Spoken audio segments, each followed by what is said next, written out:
po sa kuya rito sa may Bulay, nakakaawa po sa naka-wheelchair, matanda na po. Ayan, dito po tayo ngayon. Bakit pera, pangkain na lang, kung meron lang, bibigyan natin, wala na po.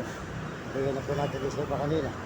Maraming salamat po sa inyo, sana po maunawaan niyo ako, talaga po wala tayong tuloy-tuloy po dito sa may Muñoz po.